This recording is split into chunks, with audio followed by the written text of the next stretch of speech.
जो चल रहे हैं उसके ऊपर बात करना बहुत ज़्यादा ज़रूरी है। और जिस तरीके से इस मुल्क को इस वक्त चलाया जा रहा है और एक मैसेज दिया जा रहा है कि इस वक्त इक़्तिदार में जो बैठा हुआ है वो अपनी ताकत की कुर्सी को इस्तेमाल करते हुए जो उसके दिल में आएगा, जो दिल चाहेगा वो करेंगे। चाहे वो पंजाब सूबा हो, चाहे वो केपी का सूबा हो, चाहे वो सूबा सिंध हो, पूरे पाकिस्तान भर के अंदर इस वक्त एक जुल्म की फ़िज़ा जो है वो कायम की गई है। लेकिन उसके साथ साथ जिस तरह हम ये देखते हैं कि दो हमले सबसे बड़े जो हुए हैं, जो सबसे पहले पाकिस्तान के former prime minister Imran Khan के घर पे हमला किया गया, चार दीवारी के तक़द्दुस को पमाल किया गया। उससे पहले पाकिस्तान तहरीक इंसाफ के सीनियर लीडरशिप को जो है वो घरों से उठाया गया, उनके ऊपर तशद्दुद किया गया। लेकिन उसके बाद हम ये देखते हैं कि एक नया सिलसिला जो है वो शुरू कर दिया गया है। एक तरफ तो ये बात की जा रही है कि डायलॉग चल रहा है, बात की जा रही है कि किस तरीके से इलेक्शंस कराए जाएं, और दूसरी तरफ पाकिस्तान की सबसे बड़ी सियासी जमात के फॉर्मर चीफ़ मिनिस्टर के घर के अंदर जो है वो बख्तरबंद को लेके इस तरीके से घुसा जाता है कि जैसे वो वज़ीर आला नहीं, जैसे कोई दहशतगर्द था, जैसे कोई क्रिमिनल था, जैसे कोई कच्चे का डाकू था और उसका कोई एहतसाब करने के लिए और उसको उठाने के लिए गए। ये तो इस तरह की वीडियोस हमने उसामा बिन लादेन के लिए भी नहीं देखी थी कि बड़े बड़े दहशतगर्दों के लिए भी हमने नहीं देखी थी कि कोई जैसे कि पता नहीं पाकिस्तान में इस वक्त क्या निज़ाम चल रहा है। हम सख्त अल्फाज में सबसे पहले इस बात की मज़म्मत करते हैं कि जो रवैया हुकूमत सिंध का अली अमीन गंदापुर के साथ रहा, जिस तरह सूबों के दरमियान नफ़रतें पैदा करने के लिए पाकिस्तान पीपल्स पार्टी अपना किरदार अदा कर रही है, इनको शर्म आनी चाहिए, शर्म से डूब मरना चाहिए इनको। बल्कि उसके साथ साथ हमने ये भी देखा कि सिंध असम्बली की जो स्पीकर डिप्टी स्पीकर साहिबा हैं, एक्टिंग स्पीकर साहिबा जो हैं, उन्होंने ख़त लिखा है। वो ख़त लिखती हैं और ख़त में ये कहती हैं कि उनकी भी तजवीज़ यही है कि पूरे पाकिस्तान में इलेक्शन जो है वो एक साथ होने चाहिए। और मज़े की बात है कि ये उस सियासी जमात की स्पीकर जो है बात कर रही है जो कि पूरे सूबे के अंदर जो है वो एक वक्त के अंदर बल्दियाती इलेक्शंस कराने के काबिल नहीं है। एक वक्त में आप सबको याद हो कि सूबे सिंध के अंदर जब बल्दियाती इलेक्शंस हुए थे तो वो 2 फेज़ के अंदर इलेक्शन हुए थे, और वो आज भी बल्दियाती इलेक्शंस मुकम्मल नहीं हुए हैं। और वो खातून फरमाती हैं कि हम इस बात की तजवीज़ देते हैं कि पूरे पाकिस्तान में इलेक्शन जो हैं वो एक साथ होने चाहिए। इसका मतलब ये है कि सूबाई खुद मुख्तारी तो वो तो ख़त्म हो गई ना। सूबाई मुख्तारी के ऊपर जो है, खुद मुख्तारी के ऊपर इन्होंने जो है वो, और उसके साथ साथ 18वीं तरमीम के ऊपर इन्होंने हमला कर दिया। पाकिस्तान पीपल्स पार्टी, आसिफ अली जरदारी जो ये बात कहते हैं कि पाकिस्तान पीपल्स पार्टी ने 18वीं तरमीम लेकर आई, खुद मुख्तारी जो है वो तमाम सूबों को दी। लेकिन आज हम देखते हैं कि पाकिस्तान पीपल्स पार्टी सबसे आगे इस चीज़ के ऊपर है। उसका रीज़न सिर्फ एक रीज़न है, और उसकी वजह सिर्फ ये है कि इनको इस बात का खौफ है कि पाकिस्तान में अगर एक साथ इलेक्शंस हो गए, पाकिस्तान में अगर पंजाब और केपी में पहले इलेक्शंस हो गए तो इनका हशर हो जाना है। जरदारी को एक बात और समझ में आ गई है कि मामला सिर्फ पंजाब या केपी का नहीं है। जरदारी इस बात को समझ गया है कि आने वाले इलेक्शंस में इनके हाथ से सूबा सिंध भी जा रहा है। ये बात इनको नज़र आ गई है कि पाकिस्तान तहरीक इंसाफ जो है सिंध में अपनी हुकूमत बनाने जा रही है। लिहाजा कोई ना कोई तरीका, कोई ना कोई रास्ता ऐसा इख्तियार किया जाए जिसके ज़रिए इस इलेक्शंस को डिले किया जाए। सवाल यह है कि निगरान हुकूमत जो आई थी उसका काम क्या था, उनकी ज़िम्मेदारी क्या थी? क्या उनकी ज़िम्मेदारी ये थी कि उन्होंने इमरान ख़ान के घर के ऊपर हमला करना है? क्या उनकी ज़िम्मेदारी ये थी कि इमरान ख़ान के ऊपर झूठे मुकदमे कायम करने? क्या उनकी ये ज़िम्मेदारी थी कि उनको बच्चों को, मासूम बच्चों को घरों से उठाना है, उनके ऊपर जाली केसेस करने, उनके ऊपर झूठे केसेस करने? इस वक्त बहुत बड़ी तादाद के अंदर पाकिस्तान तहरीक इंसाफ के जो वर्कर्स हैं वो पंजाब के अंदर और केपी के अंदर गायब हैं। वो हमें मिल ही नहीं रहे, वो गए कहाँ हैं? वो FIA ने उठाए हैं, नैब ने उठाए हैं, किसने उठाए? ख़वातीन को उठाया जा रहा है। ये निगरान हुकूमत का काम था। निगरान हुकूमत का काम ये होता है कि उसने फ्री एंड फेयर इलेक्शंस कराने हैं, मुल्क के अंदर ऐसा माहौल पैदा करना है कि जिसके ज़रिए इलेक्शन जो है पुरअमन तरीके से हो जाएँ और अपने वक्त पर इलेक्शन हो जाएँ। लेकिन इन बेशर्मों ने एक ऐसी रिवायत कायम की है कि मुझे तो समझ में नहीं आ रहा है, या तो ये मोहसिन नकवी जो है अपना वक्त पूरा करने के बाद पाकिस्तान से बाहर भाग जाएंगे, मुल्क में वापस आएंगे नहीं। सुना है वो चले भी गए। क्या वो तैयार हैं कि जो कुछ उनके साथ होने वाला है, जो जो जुल्म इन्होंने किए हैं, जो गैर कानूनी केसेस इन्होंने किए हैं, क्या ये समझ रहे हैं ये बच जाएंगे? जो माल इन्होंने इकट्ठा किया है उससे बच जाएंगे? आज सुना है CCPO भी भाग गया है, सुना है IG पंजाब जो है वो भी मुल्क छोड़ के भाग गए और नकवी साहब भी भाग गए। मैं इनको ये बताना चाहता हूँ, अगर ये समझ रहे हैं कि ये बच जाएंगे, इनकी गलतफहमी है। इंटरपोल के ज़रिए ये दुनिया के किसी कोने के अंदर भी होंगे, हम इनको पाकिस्तान वापस लेकर आएंगे, इनके पासपोर्ट लेंगे वापसी, इनसे पासपोर्ट बंद करवाएंगे, इनके जायदादों के ऊपर जो है ना इनको हम उसको ज़ब्त करवाएंगे और ये इनको हम बचने नहीं देंगे। ये जो जो जुल्म कर रहे हैं ये समझ रहे बच जाएंगे। उसके साथ साथ एक हम और चीज़ देख रहे हैं कि पाकिस्तान के अंदर लिफाफा मीडिया के ज़रिए जो है बड़े मज़े से एक रिवायत, एक सिलसिला जो है वो किया जा रहा है मखसूस तबके के थ्रू कि 2018 से पहले जो पाकिस्तान में हुकूमत थी वो बड़ी ज़बरदस्त और बहुत अच्छी हुकूमत थी। पाकिस्तान के अंदर 2018 से पहले दूध की नहरें बह रही थी और 2018 और 2022 के दरमियान जो है पाकिस्तान के अंदर जो वक्त गुज़रा, जो कोविड के दौरान वक्त था, जिसके अंदर इमरान खान की तारीफ़ें बिल गेट्स कर रहा था, अमेरिका का सदर कर रहा था, दुनिया की बड़ी बड़ी तंजीमें इमरान खान की तारीफ़ें कर रही थी कि किस तरह पाकिस्तान चला रहा है, वो एक ऐसा तासुर कायम किया जा रहा है उस मखसूस तबके के थ्रू कि वो 2018 और 2022 के दौरान का जो वक्त था वो सबसे बुरा वक्त था।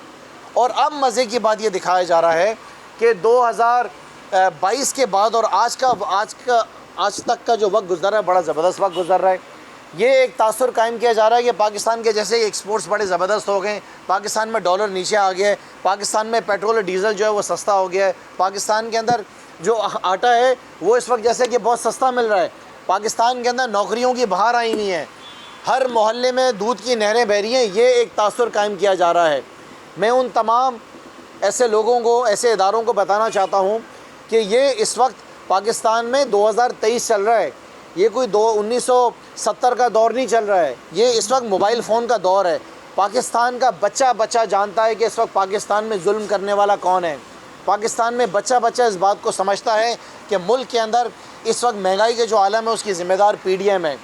हर शख्स इस बात को समझ बैठा है कि आसिफ अली जरदारी ने, नवाज़ शरीफ, शहबाज शरीफ ने, मौलाना फजल रहमान ने पाकिस्तान को तबाही के उस दहानी के ऊपर लाके खड़ा कर दिया कि पाकिस्तान को बचाने के लिए इमरान खान के अलावा और कोई ऑप्शन नहीं है। उसके साथ साथ हमने ये भी देखा कि जब वोट ऑफ कॉन्फिडेंस का वक्त आता है तो कराची की वो सियासी जमात जो पाकिस्तान को हर वक्त कराची में दिखाना चाहती थी कि वो बड़ी पाकिस्तान से मोहब्बत करती है, कराची के लोगों से बड़ी मोहब्बत करती है, वो उसने सौदेबाजी करी। हमने सुना कि उनके लीडरान कहते थे कि हम तो इस्तीफ़े दे देंगे, हमने तो वोट ऑफ कॉन्फिडेंस के लिए जाना ही नहीं है, हमने ऐसी हुकूमत के साथ खड़ा नहीं होना जिसने कराची का हक़ छीन लिया, जिन्होंने कराची की गिनती को तब्दील कर दिया। वो मजबूर कौमी मूवमेंट, हमने ये देखा कि वो सबसे आगे खड़ी हुई थी। मजबूर कौमी मूवमेंट जो एक टेलीफ़ोन कॉल की मार है, एक टेलीफ़ोन कॉल उनको आया, उनके कान को मचोड़ा गया, घुमाया गया और उनको पकड़ के भेज दिया गया कि जाओ बच्चों जाके वोट ऑफ कॉन्फिडेंस दो। उस शख्स को जाके दो जो इस वक्त कराची की तबाही का ज़िम्मेदार है, कराची की मुल्क भर के अंदर महंगाई की ज़िम्मेदार जो हुकूमत है उसको जाके इस मजबूर कौमी मूवमेंट ने वोट दे दिया। तो ये तो बात तय हो गई कि ये सारे मजबूर कौमी मूवमेंट के जो बिखरे हुए एक साथ भी हो गए, इकट्ठा होने के बाद भी इनका एक ही एजेंडा है।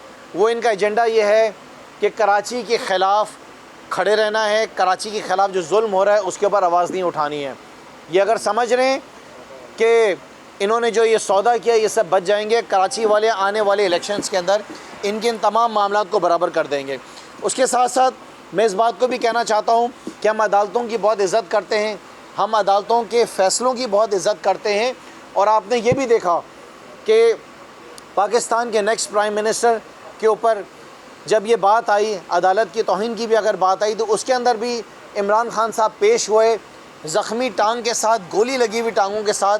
वो अदालतों में जा रहे हैं, अपनी पेशियाँ दे रहे हैं, लेकिन दूसरी तरफ हम देख रहे हैं कि रोज़ाना की बुनियाद के ऊपर अदालतों की तौहीन की जा रही है, सीनियर जजेस को बेइज्जत किया जा रहा है, उनके नाम ले लेकर असम्बलीज़ के फ्लोर को इस्तेमाल करके उनकी तौहीन की जा रही है, उनकी औरतों की ऑडियोज़ जो हैं उसको लीक किया जा रहा है। तो उसके बाद हमें भी ये बात पूछना पड़ती है अपनी अदालतों से कि क्या आपके क्या कोई डबल स्टैंडर्ड्स हैं।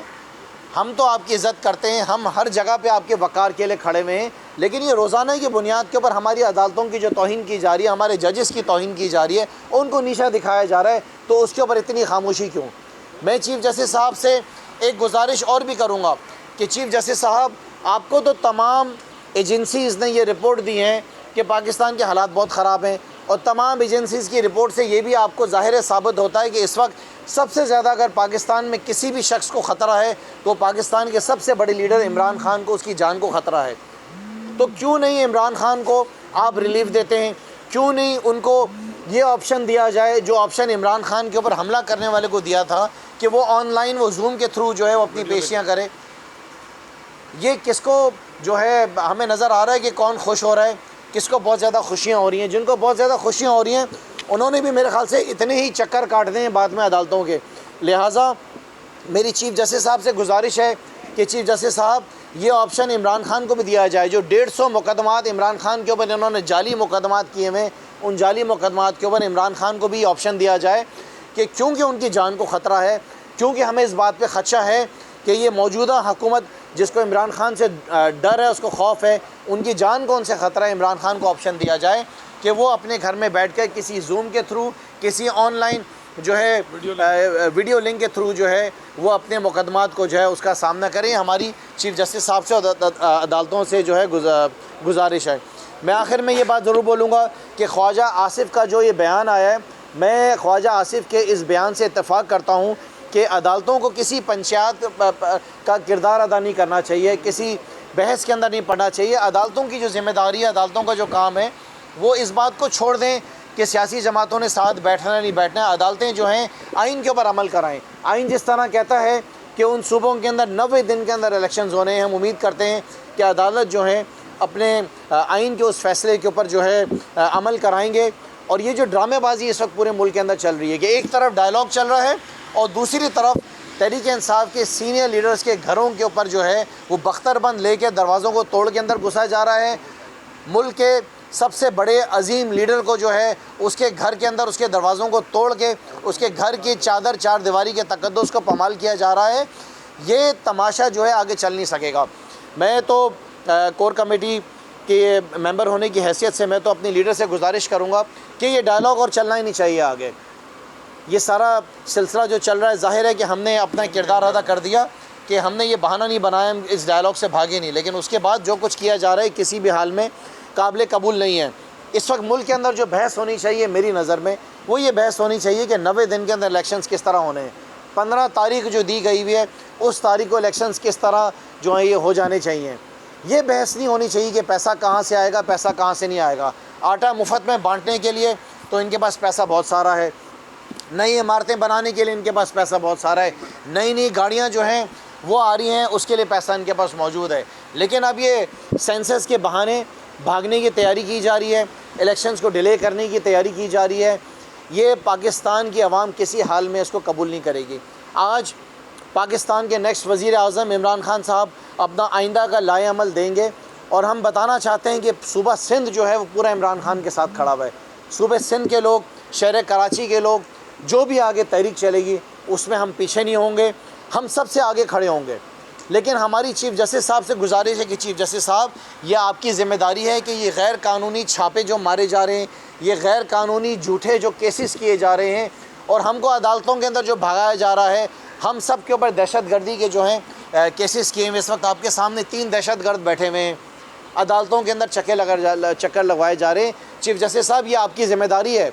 मुझे यकीन है कि चीफ़ जस्टिस साहब आप ज़रूर टीवी देखते होंगे, उस टीवी के अंदर आपको ज़रूर नज़र आता होगा जो टीवी चैनल्स बैठ के रात भर आपको दिखाते रहे होंगे कि किस तरीके से एक पाकिस्तान के सबसे बड़े सूबे के फॉर्मर चीफ मिनिस्टर के घर के अंदर घुसा गया, किस तरीके से पाकिस्तान के फॉर्मर प्राइम मिनिस्टर और नेक्स्ट प्राइम मिनिस्टर के घर के अंदर जो है वो घुसा गया और उनकी एहलिया की मौजूदगी के अंदर किस तरह तशद्दुद किया जा रहा है। चीफ जस्टिस साहब, इसका आप नोटिस लें, इस मुल्क के वज़ीर आज़म को अपनी अदालत के अंदर बुलाएँ और उनसे पूछें कि इनकी ख्वाहिश क्या है, क्या मुल्क के अंदर किसी किस्म के ये हालात ख़राब कराना चाहते हैं।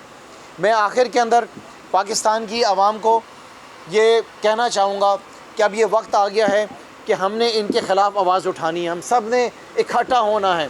मेरी नज़र में PDM का इस वक्त, जिसमें आसिफ अली जरदारी, शहबाज शरीफ, मौलाना फजल रहमान, उनकी बाकी 9 सियासी जमातें मिला के 13, इनका मकसद सिर्फ़ एक है कि पाकिस्तान को तबाही की तरफ लेके जाना है, पाकिस्तान को और पीछे लेके जाना है। पाकिस्तान इस वक्त बांग्लादेश से तो पीछे हो ही गया है, अब तो ऐसा नज़र आ रहा है कि अफ्रीकन कंट्री से भी पाकिस्तान और ज़्यादा पीछे जाएगा। इनका बस चलेगा तो ये पाकिस्तान में डॉलर 500 रुपये के ऊपर ले जाएंगे, जैसा कि नवाज शरीफ ने फरमाया था। ये चाहते हैं कि पाकिस्तान में पेट्रोल भी जो है वो 500 रुपये लीटर पे चले जाए। इनकी ख्वाहिश नज़र ये आती है कि पाकिस्तान में जितनी भी इंडस्ट्रीज़ हैं उसमें ताले लग जाएँ, आवाम को खाने पीने की अशिया जो है वो इतनी महंगी मिले कि कोई बर्दाश्त भी ना कर सके ख़रीदने के लिए। मेरा वज़ीर आज़म, मेरा इमरान ख़ान इसी पाकिस्तान में, इसी मौजूदा हालात के अंदर सस्ती बिजली भी दे रहा था, सस्ती गैस भी दे रहा था, सस्ता पेट्रोल डीज़ल भी दे रहा था, मुल्क की मईशत भी अच्छी चल रही थी। और कोविड के दौरान इमरान ख़ान ने पाकिस्तान में जो अपना किरदार अदा किया वो आज तक पूरा पाकिस्तान जो है इमरान ख़ान को सराहता है। लिहाजा चीफ़ जस्टिस साहब, ये आखिरी नज़रें पाकिस्तान की आपकी तरफ हैं। आप कोई फ़ैसला ऐसा लें, इन लोगों से ज़रा पूछगछ करें कि पाकिस्तान को कहाँ लेके जा रहे हैं। हम आपसे सिर्फ एक सवाल करते हैं और एक बात आपसे एक्सपेक्ट करते हैं कि जो आइन कहता है उस आइन को आप फॉलो करवाएं, और अगर ये नहीं सुनते तो उसके बाद भी आपको वो तरीके आते हैं कि किस तरीके से इस आइन के ऊपर अमल कराना है। जिन लोगों ने इलेक्शंस को डिले करने के लिए चीफ़ जस्टिस साहब अपना किरदार अदा किया है, उनके ख़िलाफ़ जो है केसेस होने चाहिए, उनको जेलों में बंद करना चाहिए जो इस मुल्क का माहौल ख़राब कर रहे हैं। मैं आखिर में चाहूँगा, जो मौजूदा सेंसस का मसला एक इस वक्त चल रहा है, ख़ास तौर पे जिसके अंदर कराची सबसे ज़्यादा अफेक्ट हो रहा है और साथ साथ मुल्क के बाकी शहर भी अफेक्ट हो रहे हैं, उसके ऊपर मैं चाहूँगा कि असलान जो है वो थोड़ा आपको हमारा जो ये 3 दिन के आने वाले जो पूरे प्रोग्राम्स हैं उसके बारे में बता दें। अस्सलाम थोड़ा सा। जैसा कि खुर्रम ने बताया कि इस वक्त पीपल्स पार्टी वो जमात ये कहती है कि पूरे मुल्क में एक साथ इलेक्शन कराएं, और शायद तासुर ये देना चाहते हैं कि PTI पूरे मुल्क में एक साथ इलेक्शन के ख्वाह नहीं है। हम तो पहले दिन से कह रहे हैं कि पूरे मुल्क में इलेक्शन कराएं, मगर आइन के हिसाब से कराएं। 2 सूबाई असम्बलियाँ तहलील हो चुकी हैं, आइन में 90 दिन मौजूद हैं, उसके हिसाब से इलेक्शन कराने चाहिए। जो जमात अभी बल्दियाती इलेक्शन एक साथ नहीं करा सकती, वो पूरे मुल्क में इलेक्शन कराने की बात करती है। और आपने देखा कि ये भागे कैसे, ये भागे बल्दियात से भी 3 दफ़ा। उस वक्त भी मैं याद दिलाना चाहता हूँ, इन्होंने कहा कि शहर कराची में दहशतगर्दी का ख़तरा है, इसलिए इलेक्शन ना कराए जाएं। रिपोर्ट बनवा के लिया इदारों से कि जी बहुत बड़ा कोई दहशतगर्दी का ख़तरा है, तो इसलिए इलेक्शन मुमकिन नहीं है। तो ये सारे अभी तक इनके भागने के तरीके हैं। एक और तरीका इन्होंने अपना लिया है भागने का, वो है मरदमशुमारी का। कल पता चला कि वफाकी वज़ीर एहसन इकबाल साहब, जिन्होंने पिछली मरदमशुमारी भी करवाई थी और पिछली मरदमशुमारी भी गलत हुई थी, इन्हीं की नाक के नीचे यही वज़ीर थे एहसन इकबाल साहब, वो अब कह रहे हैं कि मरदमशुमारी का अमल अक्टूबर से नवंबर तक जा सकता है और 15 रोज़ का इजाफ़ा मरदमशुमारी में गिनती का इन्होंने कर दिया है। ये फ़ैसला किया है कल। तो पहला सवाल ये है कि ये 2 तरह की गिनती क्यों चल रही है पाकिस्तान में। कुछ इलाकों में मरदमशुमारी ख़त्म हो गई, उनकी गिनती पूरी हो गई, कुछ इलाकों में अभी तक गिनती जारी है। इसका मतलब जो मुतय्यन करदा तारीख़ थी मरदमशुमारी कराने की, उसमें साजिश, मुनज़्ज़म साजिश के तहत आपने गिनती सही नहीं की, बाकी इलाकों में हो गई। इसका मतलब कराची में आपने जानबूझ के मुनज़्ज़म तरीके से आबादी कम दिखाई। ये फिर वावेला मचा, हमने आवाज़ उठाई, दूसरों ने आवाज़ उठाई, मीडिया ने आवाज़ उठाई, कराची के शहरियों ने आवाज़ उठाई, तो जाके फिर इन्होंने एक्सटेंड किया थोड़ा टाइम। फिर अभी दोबारा कह रहे हैं ये तो साल चलती रहेगी फिर एक्सरसाइज। तो ये आप आवाम के टैक्स के पैसे 32 से 34 अरब रुपए ये आप कहाँ झोंक रहे हैं। आपसे शहर की गिनती पूरी नहीं हो पा रही। कौन सी मज़ीद साइंस आपको दरकार है? आप क्यों जानबूझ के शहर को कम दिखाना चाहते हैं। आपका वो मकसद क्या है? ये कौन सी साइंस है कि वो इलाके जहां हमारे भाई बहन बसते हैं, जो सैलाब से मुतासर हुए, वहाँ की आबादी 27% बढ़ गई। अब हमारी एक हफ्ते पहले बताया कि जी 2.5% आबादी बढ़ी है कराची की, अब पता चल रहा है वो 7% बढ़ गई है। ये समझने आने वाली बात है कि एकदम से 2.5%, 7%, 27% वहाँ पे बढ़ गई, 11% वहाँ बढ़ गई। तो ये बिल्कुल, मैं पहले भी कह चुका हूँ, ये सेंसस मुतनाज़ा होकर ख़त्म हो चुका है। अब कोई भी इसका नतीजा कबूल नहीं करेगा, क्योंकि ये ऑलरेडी कंट्रोवर्शियल हो चुका है मामला, क्योंकि जो मुतय्यन करदा टाइम पीरियड था उसमें इन्होंने गिनती सही नहीं की। अब ये आगे करते रहें, ये लॉलीपॉप देते रहें, इस तरह इसको सेंसस को जानबूझ के मुतनाज़ा बना के जनरल इलेक्शन को रोकने की साजिश है। आपने मार्च में आगाज़ किया और अप्रैल में तो ये ख़त्म हो जाना था, उससे पहले ही मार्च में ख़त्म हो जाना था। अब कह रहे हैं अक्टूबर में जाके चलेगा, अक्टूबर तक। तो ये सब कुछ प्री प्लान तरीके से किया जा रहा है और हम इस पूरे साजिश को पहले भी सामने रख चुके हैं, एक बार फिर सामने रख रहे हैं। आज हमारा कराची के 29 मुकामात पर एक साथ हर इलाके में सेंसस के ख़िलाफ़, ये जो कराची की आबादी कम दिखाने की साजिश है, इसके ख़िलाफ़ गलत शुमारी, हम इसको मरदम शुमारी नहीं कहते, हम कह रहे हैं गलत शुमारी है।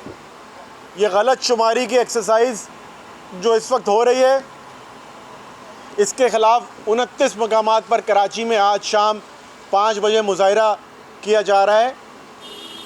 कल सुबह पाकिस्तान तहरीक इंसाफ की जानिब से स्टेक होल्डर कॉन्फ्रेंस बुलाई गई है, जिसमें सियासी जमातों को भी दावत दी गई है जो इस वक्त हुकूमत का हिस्सा नहीं है, क्योंकि जो हुकूमत का हिस्सा है उनका तो काम बनता है उसको सही तरीके से करवाना। बड़ी बड़ी बातें करना तो उनका काम नहीं है, वो तो हुकूमत में हिस्सेदार हैं। तो जो जमातें हुकूमत में हिस्सा नहीं रखती उनको हमने मदऊ किया है, बिज़नेस कम्युनिटी को मदऊ किया है, दीगर कम्युनिटी लीडर्स को मदऊ किया है, सोशल वर्कर्स को मदऊ किया है और मीडिया से भी हजरात को मदऊ किया है। फिर हमारा 1 मई को 2 के बस स्टॉप नस सखी हसन के मकाम पर पूरे कराची का एक मुज़ाहिरा हो रहा है, जिसमें हमारा मुतालबा फिर वही होगा कि कराची की सही गिनती की जाए। ये हमारी इस वक्त की मुहिम है और इसमें हम बिल्कुल ये भी ज़ेर गौर है कि हम इस हवाले से आला अदालत में भी जाएं और वहाँ जाके बात रखें कि क्यों बार बार इस शहर की आबादी को कम दिखाया जाता है। साबिक चीफ जस्टिस ऑफ पाकिस्तान अपने रिमार्क्स में कह चुके कि कराची की आबादी 3 करोड़ है। किसी भी आलमी इदारे से आप ले लें राय जो इस तरह की एक्सरसाइजेस करते हैं, आप सब अपनी राय दे दें कि क्या कराची की आबादी किसी भी तौर पे 1 करोड़ 60 लाख हो सकती है।